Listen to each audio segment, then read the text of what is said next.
बस्ती जिले में रुधौली के दसिया में बन रहे एथेनॉल फैक्ट्री के बारे में अब किसानों को फुसलाया जा रहा है कि उसका विरोध न करें, क्योंकि इस फैक्ट्री के बनने के बाद उन्हें रोजगार के अवसर मिलेंगे। लेकिन ऐसे जुमले और वादे देने वाले लोगों से मेरे सवाल हैं।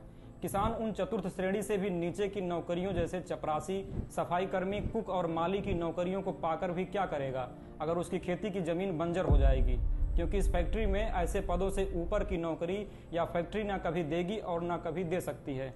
ऐसा क्यों है, आगे बताता हूँ।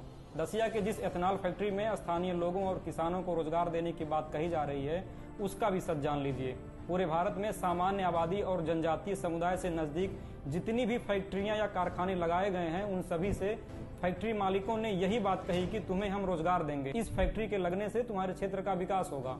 लेकिन जब फैक्ट्री बनकर तैयार हो जाती है तो वही फैक्ट्री मालिक कहता है कि हमें फैक्ट्री चलाने के लिए टेक्निकल डिग्री धारक लोग, इंजीनियर्स और अनुभवी लोग चाहिए।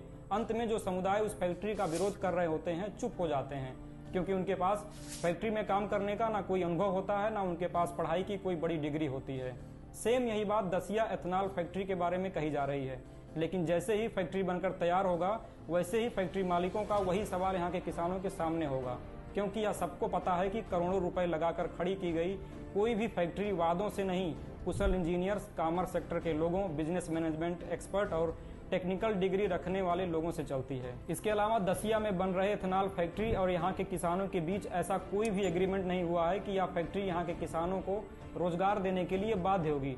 मतलब वह एक भी स्थानीय किसान को रोजगार देने से सीधे मना भी कर सकती है। आपको एक और उदाहरण देता हूँ। इसी रुधौली के अठदमा में बजाज हिंदुस्तान शुगर मिल की फैक्ट्री लगी है।